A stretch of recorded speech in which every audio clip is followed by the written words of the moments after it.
जी अस्सलाम वालेकुम। हमारे पास हमारा टॉपिक है website graphic design and structure of web page कि किसी भी वेबसाइट के पेज का स्ट्रक्चर होता कैसे है। तो अगर ये पिक्चर को अगर आप गौर से देखें तो इसका एक बॉर्डर लिया।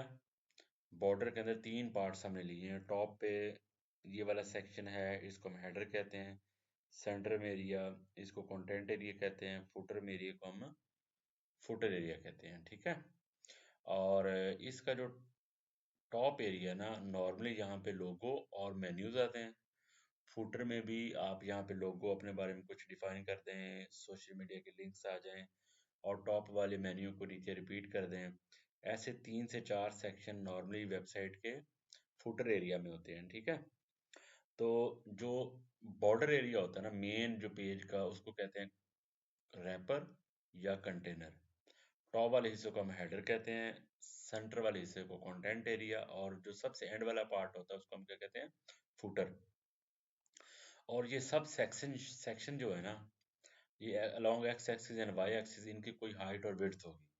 तो जब हम इसको प्रैक्टिकली बनाएंगे तो एग्जैक्ट आपको समझ आ जाएगी कि हाइट और विड्थ कैसे इम्प्लीमेंट करते हैं और ये पेज का ऐसे लेआउट कैसे बनता है।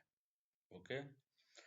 तो नॉर्मली हमने आपको कहा कि जो हेडर वाला हिस्सा होता है उसमें लोगो और नेविगेशन बार मीन मेन्यूज होते हैं। फुटर एरिया में हमने आपको बता दिया कि जैसे पेजेस टॉप वाले जितने भी मेन्यूज है उनको फुटर में रिपीट कर दिया, सोशल मीडिया लिंक्स लगा दिए, वेबसाइट का लोगो लगा दिया और अपने बारे में कोई 2 4 लाइनें लिख के उनको डिफाइन कर दिया।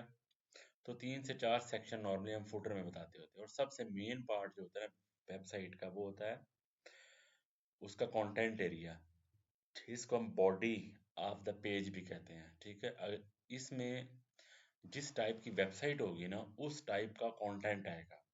मतलब अगर तो वो वेबसाइट सिंपल है, ब्लॉगिंग टाइप, तो वहाँ पे पोस्टें आ जाएगी। और अगर वो वेबसाइट कोई ई कॉमर्स टाइप की है तो वहाँ पे प्रोडक्ट्स आ जाएंगी, कैटेगरीज आ जाएंगी। ठीक है।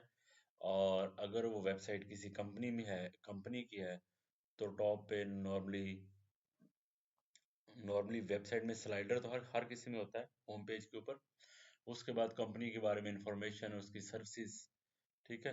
तो जिस किस्म की वेबसाइट होगी उस किस्म का कंटेंट सेंटर एरिया में हम पेज टू पेज उसको फिक्स करेंगे ताकि वो वेबसाइट रेलिवेंट कंटेंट के साथ जिस कैटेगरी में फॉल करती है तो वो वेबसाइट वैसी बन जाए। ठीक है।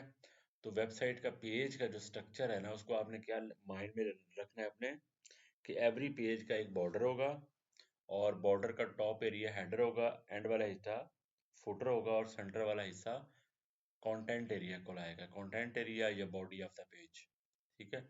तो नेक्स्ट लेसन में हम डिसाइड करेंगे कि ये वेबसाइट का सिंपल सा लेआउट कैसे बनता है। ठीक है। ओके, अल्लाह हाफिज़।